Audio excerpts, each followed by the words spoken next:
ജീവമൊഴി കാൽവരിനാഥന്റെ സ്നേഹമൊഴി തിരുനിറത്താൽ ജീവനേകും യേശുനാഥന്റെ ജീവമൊഴി ജീവധാര ജീവധാര ജീവധാര.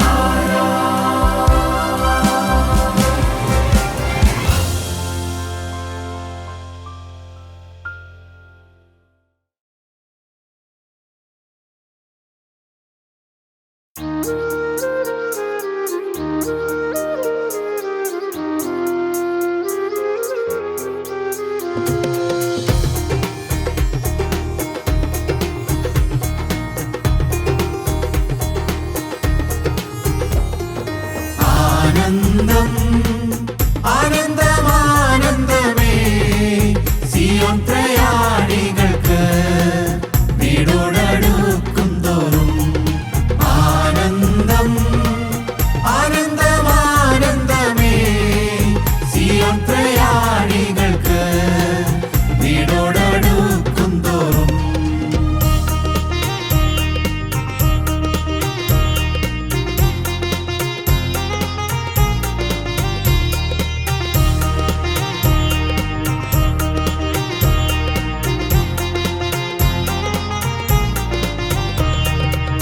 നൃത്തം ചെയ്യുവാനും വിലാപം മാറ്റി നൃത്തം ചെയ്യുവാനും വിലാപം മാറ്റി ആനന്ദിച്ചാർക്കുവാൻ രട്ടു നീക്കി നൃത്തം ചെയ്യുവാനും വിലാപം മാറ്റി ആനന്ദിച്ചാർക്കുവാൻ രട്ടു നീക്കി പുരുമോദാൽ നിറഞ്ഞെന്നു പാടിപ്പുകഴ്ത്തിയിടം മണവാളൻ മഹിമകളെണ്ണി എണ്ണി പുരുമോദാൽ നിറഞ്ഞെന്നു പാടിപ്പുകഴ്ത്തിയിടം മണവാളൻ മഹിമകളെണ്ണി എണ്ണി ആനന്ദം ആനന്ദമാനന്ദമേ സിയോൻ പ്രയാണികൾക്ക് വീടോടടുക്കും തോറും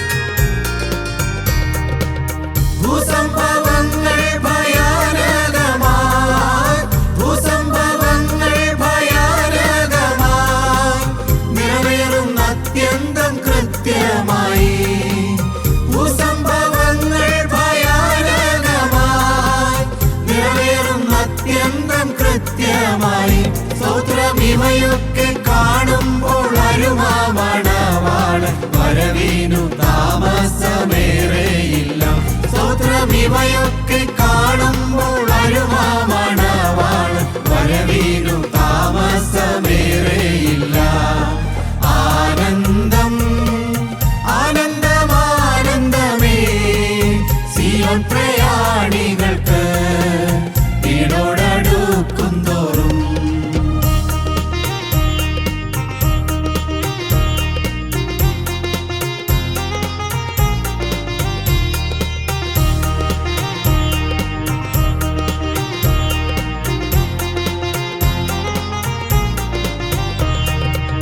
കർത്താവ് ഗംഭീരനാദത്തോടും കർത്താവ് ഗംഭീരനാദത്തോടും പ്രധാന ദൂതന്റെ ശബ്ദത്തോടും കർത്താവ് ഗംഭീരനാദത്തോടും പ്രധാന ദൂതന്റെ ശബ്ദത്തോടും മഹാദൈവത്തിൻ കാഹളനാദത്തോടും കൂടെ സ്വർഗാദി സ്വർഗത്തിൽ നിന്നു വരും മഹാദൈവത്തിൻ കാഹളനാദത്തോടും കൂടെ സ്വർഗാദി സ്വർഗത്തിൽ നിന്നു വരും ആനന്ദം ആനന്ദമാനന്ദമേ സിയോൻ പ്രയാണികൾക്ക് വീടോടടുക്കും തോറും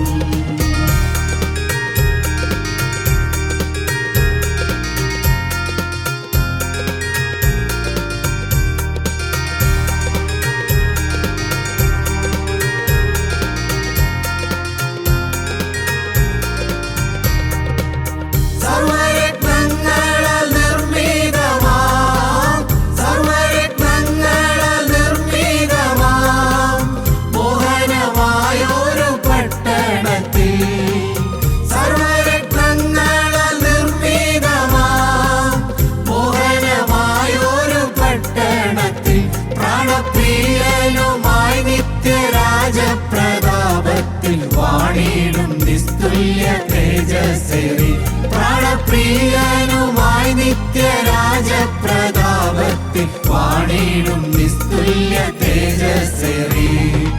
ആനന്ദം ആനന്ദമാനന്ദമേ സിയോൻ പ്രയാണികൾക്ക് വീടോടടുക്കും തോറും. ആനന്ദം ആനന്ദമാനന്ദമേ സിയോൻ പ്രയാണികൾക്ക് വീടോടടുക്കും തോറും. യേശുക്രിസ്തുവിൻ്റെ പരിശുദ്ധമായ നാമം മഹത്വപ്പെടുമാറാകട്ടെ.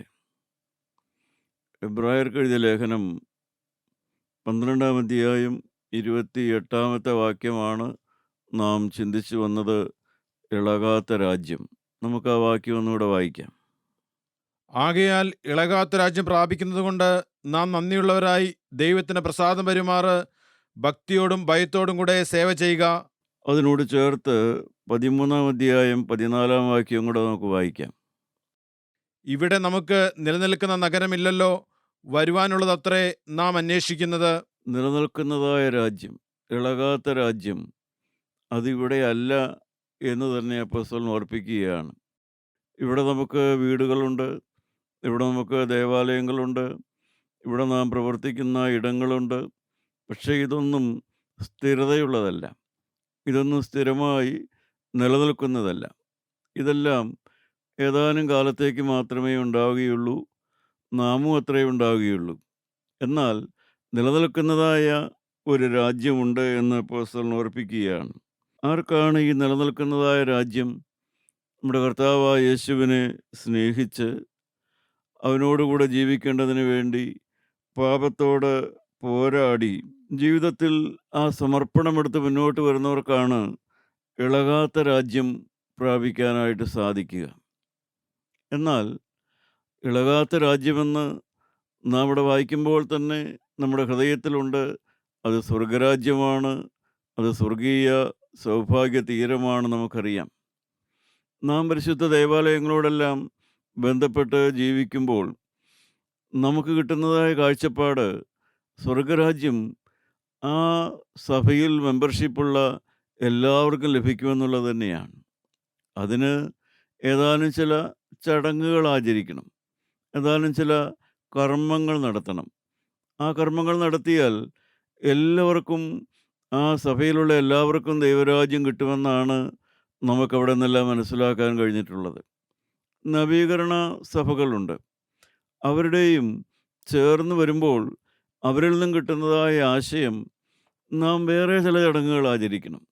ഏതാനും ചടങ്ങുകൾ തന്നെ അവിടെയും ചില കർമ്മങ്ങൾ ആചരിക്കണം. ആ കർമ്മങ്ങൾ ആചരിച്ചാൽ നമുക്ക് ദൈവരാജ്യം നഷ്ടമാകുകയില്ല. പിന്നെ അതിനേക്കാൾ ഉപരിയായി അവർ നവീകരണ സഭയിലുള്ളവർ പഠിപ്പിക്കുന്നത് ദൈവരാജ്യം ലക്ഷ്യമാക്കിയുള്ള ഒരു ജീവിതത്തേക്കാൾ ഉപരി ഈ ഭൂമിയിൽ നാം ജീവിക്കുന്ന കാലത്ത് നാം എത്രയും അനുഗ്രഹങ്ങൾ സമ്പാദിക്കാൻ വേണ്ടിയാണ് അധ്വാനിക്കേണ്ടത്. എ ബ്ലെസ്സിങ് ഗ്രാബർ എന്ന് പറയും. ഗ്രാബർ എന്ന് വെച്ചാൽ നേടിയെടുക്കുന്നവനാകുക, അനുഗ്രഹങ്ങൾ നേടിയെടുക്കുന്നവനാകുക. ഈ ലോകത്തിലെ അനുഗ്രഹങ്ങൾ നേടിയെടുക്കുന്നവനാകുക എന്നുള്ളതാണ് അവിടെ നിന്ന് പ്രധാനമായി നമുക്ക് കിട്ടുന്ന സന്ദേശം. അപ്പോൾ പുരാതന സഭകളായാലും നവീന സഭകളായാലും രണ്ടു കൂട്ടരും ഹൃദയത്തെക്കുറിച്ച് ഒന്നും പറയുന്നില്ല. ഹൃദയം എങ്ങനെയുള്ളതായാലും ദൈവരാജ്യം കിട്ടുമെന്നുള്ളതാണ്. ഹൃദയം എങ്ങനെയുള്ളതായാലും ചില ചടങ്ങുകളും ആചാരങ്ങളും അനുഷ്ഠിച്ചാൽ മനുഷ്യർക്ക് ദൈവരാജ്യം കിട്ടും.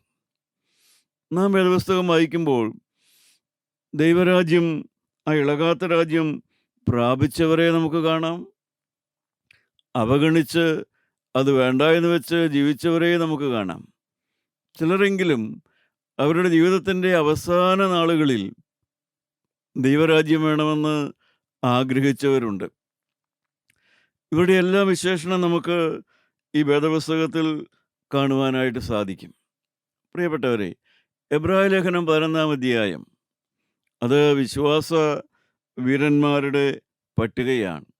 വിശ്വാസ വീരന്മാർ എന്നൊക്കെ പറയുമ്പോൾ വലിയൊരു സവിശേഷത, വലിയ യുദ്ധ സാമർഥ്യമുള്ളതായിട്ടൊക്കെ നമുക്ക് ചിന്തിച്ചേക്കാം. പക്ഷേ വിശ്വാസ വീരന്മാരെന്ന് പറഞ്ഞാൽ നമുക്ക് മനസ്സിലാകുന്ന ഭാഷയിൽ ആദ്യ സ്നേഹം നഷ്ടപ്പെടാത്തവരെന്നാണ് അതിൻ്റെ അർത്ഥം. അതായത് കർത്താവായ യേശുക്രിസ്തുവിനോട് അവരുടെ ജീവിതത്തിൻ്റെ ഒരു സമയത്ത് അവർക്കുണ്ടായതായ ആദ്യ സ്നേഹം. വിവാഹിതർക്കറിയാം, വിവാഹം കഴിക്കുന്ന കാലത്തുണ്ടാകുന്ന ആദ്യ സ്നേഹം അത് പിന്നീട് കുറഞ്ഞു വരുന്നതായിട്ടും അറിയാം. അതുപോലെ തന്നെ കർത്താവായ യേശുക്രിസ്തുവിനോട് നാം മനസ്വാന്തരപ്പെട്ട് വരുമ്പോൾ ഒരാദ്യ സ്നേഹമുണ്ട്. ആ ആദ്യ സ്നേഹം അനേകർക്കും നഷ്ടപ്പെട്ടു പോകും. പക്ഷേ ആദ്യ സ്നേഹം നഷ്ടപ്പെടാത്തവരുമുണ്ട്, നഷ്ടപ്പെടുത്താത്തവരുമുണ്ട്. ആ നഷ്ടപ്പെടുത്താത്തവരെയാണ് വിശ്വാസ വീരന്മാരെന്ന് പറയുന്നത്. ഇബ്രാലേഖനം 11-ാം അധ്യായം 9-10 വാക്യം നമുക്ക് വായിച്ചു നോക്കാം. അവിടെ നാം അബ്രഹാം പിതാവിനെയും നാം ഗോത്രപിതാക്കന്മാരെക്കുറിച്ച് വായിക്കുന്നു. നമുക്ക് കേൾക്കാം. വിശ്വാസത്താൽ അവൻ വാഗ്ദത്ത ദേശത്ത് ഒരു അന്യദേശത്ത് എന്ന പോലെ ചെന്ന് വാഗ്ദത്തത്തിന് കൂട്ടവകാശികളെ ഇസഹാക്കിനോടും യാക്കോബിനോടും കൂടെ കൂടാരങ്ങളിൽ പാർത്തുകൊണ്ട് ദൈവം ശില്പിയായി നിർമ്മിച്ചതും അടിസ്ഥാനങ്ങളുള്ളതുമായ നഗരത്തിനായി കാത്തിരുന്നു. അതെ, ഇളകാത്ത രാജ്യത്തിന് വേണ്ടി ദൈവം ശില്പിയായി പണിതതും അടിസ്ഥാനങ്ങളുള്ളതുമായ നഗരത്തിനായിട്ട് കാത്തിരുന്നു. അതിൻ്റെ 13-ാമത്തെ വാക്യം, ഇവർ എല്ലാവരും വാഗ്ദത്ത നിവൃത്തി പ്രാപിക്കാതെ ദൂരത്ത് നിന്ന് അത് കണ്ട് അഭിവന്ദിച്ചും ഭൂമിയിൽ തങ്ങൾ അന്യരും പരദേശികളുമെന്ന് ഏറ്റുപറഞ്ഞും കൊണ്ട് വിശ്വാസത്തിൽ മരിച്ചു. ദൈവത്തിന് സ്തോത്രം. ഗോത്രപിതാവായ യാക്കോബ് പറയുന്നുണ്ട്, എൻ്റെ പരദേശപ്രയാണ കാലമെന്ന്. അബ്രഹാം പിതാവും ഇസഹാക്കും യാക്കോബും അബ്രഹാം പിതാവിൻ്റെ ഭാര്യയായ സാറായും ഇവരെല്ലാവരും തന്നെ തങ്ങൾ ഈ ഭൂമിയിൽ പരദേശികളാണ് എന്നുള്ളതായ ആ സത്യം ഉൾക്കൊണ്ടുകൊണ്ട് ജീവിച്ചവരാണ്. ഞങ്ങൾ ഈ ഭൂമിയിൽ സ്ഥിരവാസമുള്ളവരല്ല. അവർ കനാൻ നേടാൻ അവകാശമാക്കി. അവർക്ക് ആട്ടിൻകൂട്ടങ്ങളുണ്ടായിരുന്നു, കൃഷിയിടങ്ങളുണ്ടായിരുന്നു, അവരുടേതായ ഉപജീവന മാർഗങ്ങളുണ്ടായിരുന്നു, എല്ലാം അവരുടെ കൂടാരങ്ങളുണ്ടായിരുന്നു, അവർ വിവാഹം കഴിച്ചിരുന്നു, അവരുടെ മക്കളുണ്ടായിരുന്നു. ഇതെല്ലാവർക്കും ഉണ്ടായിരുന്നപ്പോൾ തന്നെ അവരുടെ ഹൃദയത്തെ ഭരിച്ചിരുന്നതായൊരു ചിന്തയുണ്ട്, ഞങ്ങൾ പരദേശവാസികളാണ്. നമുക്കറിയാം, അബ്രഹാമാണ് എബ്രായൻ എന്നറിയപ്പെടുന്നത്. എബ്രായൻ എന്ന് പറഞ്ഞാൽ നദി കടന്നവനാണെന്നർത്ഥം. അബ്രഹാം പിതാവ് കൽദയരുടെ ഊരിൽ നിന്ന് യൂഫ്രട്ടീസ് നദി കടന്നാണ് കനാൻ നാട്ടിലേക്ക് വന്നത് എന്നാണ് നാം വായിക്കുന്നത്. ഒരിക്കൽ നദി കടന്നവൻ, അതാണ് എബ്രായൻ എന്ന വാക്കിൻ്റെ അർത്ഥം.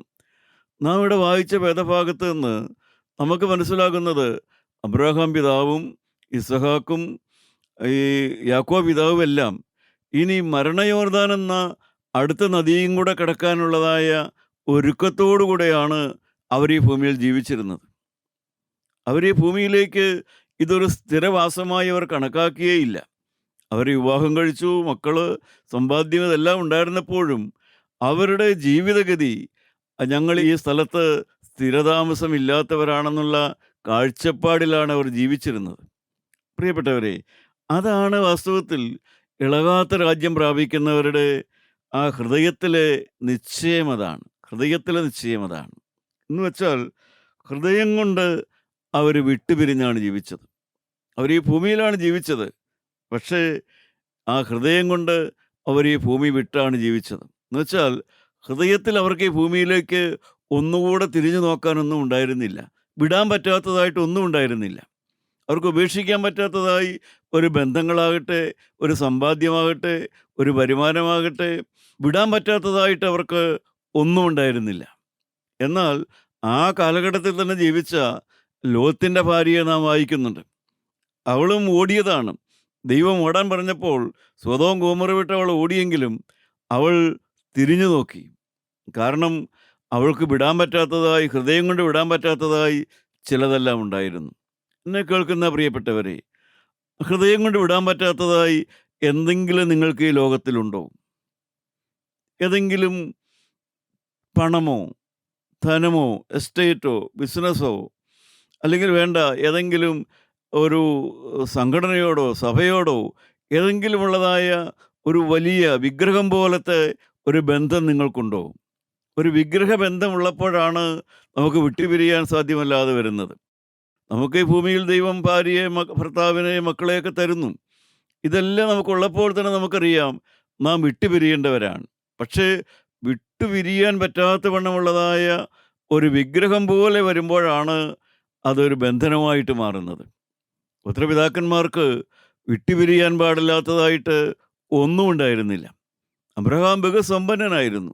പക്ഷെ വിട്ടുപിരിയാൻ ഒരു മനസ്സ് കുറവും ഉണ്ടായിരുന്നില്ല. അതുപോലെ തന്നെ എല്ലാ ഗോത്രപിതാക്കന്മാരും വിശ്വാസ വീരന്മാരും ആദ്യസ്നേഹം നഷ്ടപ്പെടാത്ത ദൈവമക്കളെല്ലാം വിട്ടുപിരിയാനുള്ളതായ പ്രയാസം അവർക്ക് ഒരിക്കലും അനുഭവപ്പെട്ടില്ല. അവരെല്ലാം അനുഭവിച്ചു എന്നുള്ളത് ശരിയാണ്. ഈ ഭൂമിയിൽ ദൈവം കൊടുത്ത എല്ലാ സൗഭാഗ്യങ്ങളും അവരനുഭവിച്ചു. പക്ഷേ അതേ സമയം തന്നെ വിട്ടുപിരിയുന്നതിനെക്കുറിച്ച് അവർക്ക് യാതൊരു പ്രയാസവും ഉണ്ടായില്ല. പ്രിയപ്പെട്ടവരെ, നമ്മുടെ അവസ്ഥ എന്താണോ എന്ന് ആലോചിച്ച് നോക്കുക. നമ്മുടെ അവസ്ഥ എന്താണ്? നമുക്ക് വിട്ടുപിരിയാനുള്ളതായ ഒരു വലിയ വിമ്മിഷ്ടമോ പ്രയാസമോ ഇല്ല, ഞാൻ വിട്ടുപിരിയില്ല എന്നുള്ളതായ എന്തെങ്കിലും നമ്മുടെ ഹൃദയത്തെ ഭരിക്കുന്നുണ്ടോ? ദൈവം തരുന്നു. ദൈവം തന്നതായ എന്തെങ്കിലുമൊക്കെ, നമ്മുടെ സ്ഥാനങ്ങളോ മാനങ്ങളോ പദവികളോ എന്തുമാകട്ടെ, എല്ലാം വിട്ടുപിരിയാനുള്ളതായ ഒരു മനസ്സോടുകൂടെ വേണം നാം ഈ ഭൂമിയിൽ ജീവിക്കാനായിട്ട്. ജീവനുള്ള ദൈവത്തിൻ്റെ വചനം പറയും, മരണത്തിൻ്റെയും പാതാളത്തിൻ്റെയും താക്കോൽ എൻ്റെ കയ്യിലുണ്ട് എന്ന് യേശുക്രിസ്തു പറഞ്ഞു. വെളിപാട് പുസ്തകം 1-ാം അധ്യായം 18-ാം വാക്യമാണ്. മരണത്തിൻ്റെയും പാതാളത്തിൻ്റെയും താക്കോൽ എൻ്റെ കൈവശമുണ്ടെന്ന്, എൻ്റെ കയ്യിലുണ്ടെന്നാണ് യേശു പറഞ്ഞത്. നമുക്ക് ആ വാക്യം വെച്ചുകൊണ്ട് നമ്മുടെ ജീവിതത്തിലേക്ക് നോക്കിയാൽ നമുക്കിങ്ങനെ പറയാം, എപ്പോൾ മരിക്കണമെന്നുള്ളത് ദൈവം നിശ്ചയിക്കും. നാം എവിടെ വെച്ച് മരിക്കണം, എപ്പോൾ മരിക്കണം, ഏത് പ്രായത്തിൽ, ഏത് സാഹചര്യത്തിൽ മരിക്കണമെന്നുള്ളത് നമ്മളല്ല നിശ്ചയിക്കുന്നത്.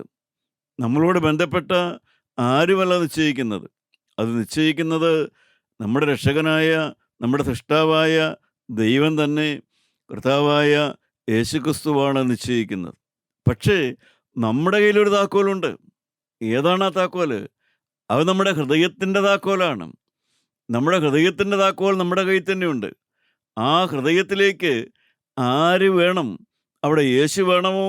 അവിടെ സാത്താൻ വേണമോ? അവിടെ തന്നിഷ്ടം വേണമോ? അവിടെ ദൈവേഷ്ടം വേണമോ? അവിടെ സുഖലോലുപത വേണമോ? അതോ ഒരു സ്വഭാവ ശ്രേഷ്ഠത വേണമോ? ഏത് വേണം? നമ്മുടെ ഹൃദയത്തെ ആര് ഭരിക്കണം? എൻ്റെ ഹൃദയത്തിൽ എന്ത് ചിന്തിക്കണം? എൻ്റെ ഹൃദയത്തിൽ ഞാൻ കൊണ്ടുനടക്കേണ്ടതായ വിചാരങ്ങൾ, ചിന്തകൾ ഏതാണെന്ന് നിശ്ചയിക്കാനുള്ളതായ ആ താക്കോൽ നമ്മുടെ കയ്യിലുണ്ട്. അത് ദൈവം മനുഷ്യനെയാണ് ഏൽപ്പിച്ചിരിക്കുന്നത്. ആ താക്കോൽ ഒരിക്കലും മനുഷ്യൻ്റെ കയ്യിൽ നിന്ന് ദൈവം എടുത്തു മാറ്റിയിട്ടില്ല. അതുകൊണ്ട് തന്നെ എൻ്റെ നിത്യത എവിടെ കഴിക്കണമെന്നുള്ളത് എനിക്ക് ചിന്തിക്കാൻ സാധിക്കും, നിങ്ങൾക്ക് ചിന്തിക്കാൻ സാധിക്കും. ഈ ഭൂമിയിലെ ജീവിതം കഴിഞ്ഞാൽ എവിടെ ജീവിക്കണം, ഏതവസ്ഥയിൽ ജീവിക്കണം? സമാധാന ദേശത്ത് വേണമോ? അതോ സാത്താനോടുകൂടെയുള്ളതായ ആ ലോകത്ത് വേണമോ? അതോ യേശുവിനോട് കൂടിയുള്ള ലോകത്ത് വേണമോ? അത് തീരുമാനിക്കാൻ നമുക്ക് സാധിക്കും. കാരണം അതിൻ്റെ താക്കോൽ ദൈവം മനുഷ്യൻ്റെ കയ്യിൽ തന്നെയാണ് തന്നിരിക്കുന്നത്. സാധു കൊച്ചുകുഞ്ഞ് ഉപദേശി പാടിയതായിട്ട് നിങ്ങളും പാടിയിട്ടുണ്ടല്ലോ. ലോകത്തെ ഞാൻ ഓർക്കുന്നില്ല, കഷ്ടനഷ്ടമോർക്കുന്നില്ല, എപ്പോഴെൻ്റെ കർത്താവിനെ ഒന്നു കാണാമെന്നേയുള്ളൂ. പ്രിയപ്പെട്ടവരെ, അതാണൊരു ഭക്തൻ്റെ ആഗ്രഹം എന്ന് പറയുന്നത്. ഒരു ഭക്തൻ ഇളകാത്ത രാജ്യം നോക്കിപ്പാർത്തിരിക്കുന്നവനാണ്. കർത്താവായ യേശുവിൻ്റെ വരവ് നോക്കിപ്പാർത്തുകൊണ്ടിരിക്കുന്നവനാണ്. ക്രിസ്തുവിൻ്റെ രണ്ടാമത്തെ വരവിലാണ് ആ ഇളകാത്ത രാജ്യം നാം ഓരോരുത്തരും പ്രാപിക്കുന്നത്. പിന്നെയും നാം വേദപുസ്തകം നോക്കിയാൽ യൗസേപ്പിനെ കാണാം, ദാനിയേലിനെ കാണാം, ഇഫ്താഹിനെ കാണാം, അപ്പോസ്തലനായ പൗലൂസിനെ കാണാം, ഭക്തന്മാരായ ആളുകളെ കാണാം. അവരെല്ലാം ഈ ലോകത്തെ ഞാൻ ഓർക്കുന്നില്ല, കഷ്ടനഷ്ടം ഓർക്കുന്നില്ല, എപ്പോഴെൻ്റെ കർത്താവിനെ ഒന്ന് കാണാമെന്നുള്ളതായ ആ ചിന്തയോടുകൂടെ ഈ ഭൂമിയിൽ ജീവിച്ചവരാണ് അവരെല്ലാവരും. എസ്തേർ സുന്ദരിയായ ഒരു സ്ത്രീയായിരുന്നു, സൗന്ദര്യമുള്ള സ്ത്രീയായിരുന്നു. ദൈവം അവളെ ഒരു രാജകൊട്ടാരത്തിലാണ് എത്തിച്ചത്. ഒരിക്കലും ഒരു രാജാവിൻ്റെ പത്നിയാവരുതെന്നോ പട്ടമഹർഷിയാകരുതെന്നോ ഒന്നും ദൈവം അവളോട് പറഞ്ഞിട്ടുണ്ടായിരുന്നില്ല. ദൈവം അവളുടെ സൗന്ദര്യം അതനുസരിച്ച് അവൾ അഹശ്വേരോശ് രാജാവിൻ്റെ രാജ്ഞിയായിട്ട് തീർന്നു. അതും ദൈവത്തിന് വിരോധമുള്ള കാര്യമല്ല. പ്രിയപ്പെട്ടവരെ, നാം ഒരു സമ്പന്ന ഗ്രഹത്തിൽ ജീവിക്കുന്നോ, ഒരു സമ്പത്തിന് ഉടമയായി തീരുന്നോ, ഒരു പദവിയിലെത്തുന്നോ, ഇതൊന്നും ദൈവത്തിന് വിരോധമുള്ളതായ ഒരു കാര്യമേ അല്ല. എസ്തേർ ആ സ്ഥലത്തെത്തി. പക്ഷേ അവിടെ അവൾ ഒരു വലിയ സമർപ്പണത്തിലേക്ക് വരുന്നതായി നാം കാണുന്നുണ്ട്. എന്താണ് അവളുടെ സമർപ്പണം? അവളുടെ ഭർത്താവ് രാജ്യം ഭരിക്കുന്ന രാജാവാണ്.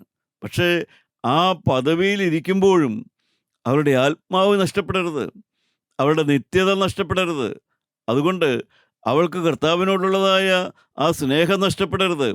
അതുകൊണ്ട് അവളുടെ ചാർച്ചക്കാരോടും അവളെ ഉപദേശിച്ചതായ അവളുടെ വളർത്തുപപ്പനായ മൊർദെഖായിയോടൊക്കെ പറയുന്നുണ്ട്, നിങ്ങൾ എനിക്ക് വേണ്ടി പ്രാർത്ഥിക്കണമെന്ന്. പ്രിയപ്പെട്ടവരെ, ഈ ലോകത്തിൽ ധനവും മാനവും പദവിയും എല്ലാം വർദ്ധിക്കും തോറും ദൈവരാജ്യം നഷ്ടപ്പെടാനുള്ള സാധ്യത കൂടിക്കൂടി വരികയാണ്.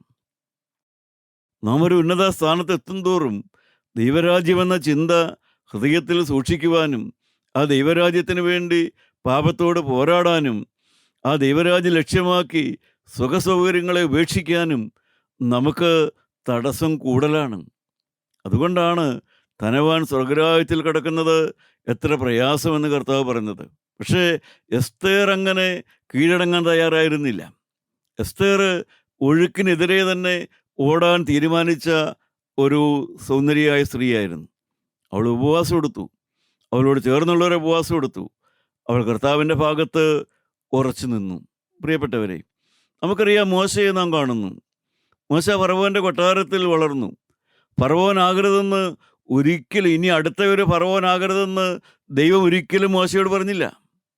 നീ ഒരിക്കലും ഫറവോനാകരുത്, നീ ആ സ്ഥാനം എടുക്കരുത്, അവിടുത്തെ സമ്പത്ത് എടുക്കരുത്, ഇതൊന്നും ദൈവം അവനോട് പറഞ്ഞില്ല. പ്രിയപ്പെട്ടവരെ, ദൈവം ഇങ്ങനെയൊന്നും മനുഷ്യനെ പൂട്ടിക്കെട്ടുന്നവനല്ല. ദൈവം മനുഷ്യനെ കൂച്ചുവലം കിടുന്നവനല്ല. ദൈവം മോശയ്ക്ക് എല്ലാ അവസരങ്ങളും കൊടുത്തിരുന്നു. ദൈവം ചെയ്യാനുള്ള ദൈവം ചെയ്തു. അവനെ അവൻ്റെ ശിശുവായിരുന്ന കാലത്ത് അവനെ രക്ഷിച്ചു. അത് കഴിഞ്ഞപ്പോൾ അവൻ വളർന്നു വന്നപ്പോൾ പൂർണ്ണ സ്വാതന്ത്ര്യത്തോടുകൂടെ മിസ്രയീം കൊട്ടാരത്തിൽ മോശ വളരുന്നു. അവന് കരഗതമായൊരു സ്ഥാനമാണ് അടുത്ത ഫറവോൻ എന്നുള്ളതായ സ്ഥാനം. ദൈവം ഒരഭിപ്രായവും പറഞ്ഞില്ല, വേണമെന്നും പറഞ്ഞില്ല, വേണ്ട എന്നും പറഞ്ഞില്ല. പക്ഷേ മോശ തന്നെത്താൻ തീരുമാനിച്ചു, ഒഴുക്കിനെതിരെ ഒഴുകണം. അഥവാ ആ ഫറവോൻ്റെ കൊട്ടാരത്തിലെ ആ പദവിയും മ്ലേച്ഛതയുമല്ല, ക്രിസ്തുവിനോട് കൂടെയുള്ളതായി നിന്ന, അതാണ് എനിക്ക് വേണ്ടതെന്ന്, ഇളകാത്ത രാജ്യമാണ് എനിക്ക് വേണ്ടതെന്ന് മോശ തന്നെ തീരുമാനിക്കുകയാണ് ചെയ്തത്. ഒരിക്കലും ഒരു ജനനായകനാകാൻ വേണ്ടിയല്ല മോശ മിസ്രയീം കൊട്ടാരം വിട്ട് ഓടിയത്. എന്നുവെച്ചാൽ ഈ ഫറവോൻ്റെ നാട്ടിലേക്ക് തിരിച്ചു വരണമെന്നോ, ഇസ്രായേൽ മക്കളുടെ ഒരു നായകനായിട്ട് അവരെ കനാൻ നാട്ടിലേക്ക് എത്തിക്കുന്ന ഒരാളാകണമെന്നുള്ള ഒരു ജനനായകനായി തീരണമെന്നോ യാതൊരു ആഗ്രഹവും മോശയ്ക്കുണ്ടായിരുന്നില്ല. മിസ്രയീം കൊട്ടാരം വിട്ട് പോകുമ്പോൾ ഏതായാലും എനിക്ക് മിസ്രയീമിൽ നിക്ഷേപം വേണ്ട, ആ പദവി എനിക്ക് വേണ്ട, അത്രയും മാത്രമേ മോശയുടെ ഹൃദയത്തിലുള്ളൂ. പ്രിയപ്പെട്ടവരെ, ആ നല്ല ഹൃദയത്തെ ദൈവം കണ്ടു, ആ നല്ല സമർപ്പണത്തെ ദൈവം കണ്ടു. അതുകൊണ്ടാണ് ദൈവം അവനെ ഇസ്രായേൽ മക്കളുടെ പുറപ്പാടിൻ്റെ കാലത്ത് ആ ജനത്തെ കനാൻ നാട്ടിലേക്ക് നടത്താൻ മോശയെ ദൈവം ഉപയോഗിച്ചു. ദൈവമക്കളെ, ജീവനുള്ള ദൈവം അങ്ങനെയാണ് നമ്മളെ ഉപയോഗിക്കുന്നത്. നമ്മുടെ കുടുംബങ്ങളിൽ നമ്മൾ ഇത് കേൾക്കുന്ന പലരും അപ്പന്മാരാണ്, അമ്മമാരാണ്, കാരണവന്മാരാണ്. നിങ്ങളുടെ ഭവനത്തെ ക്രിസ്തുവിലേക്ക് നയിക്കാൻ ദൈവം നിങ്ങളെ ഉപയോഗിക്കണമെങ്കിൽ നിങ്ങളിൽ ചില സവിശേഷതകൾ കാണണം. നിങ്ങൾ ലോകത്തോട് പറ്റുവാനുമില്ലാത്തവരായിരിക്കണം. നിങ്ങൾ ലോകമോഹങ്ങളുടെ പുറകെ പോകാത്തവരായിരിക്കണം. അങ്ങനെ മോശ ദൈവത്തോടു കൂടെ ജീവിക്കണമെന്നുള്ളതായ സമർപ്പണമുള്ളവനായതുകൊണ്ടാണ് മോശയെ ദൈവം ഇസ്രായേൽ മക്കളുടെ ഒരു നായകനായിട്ട് ഇവിടെ മാറ്റിയെടുക്കുന്നത്.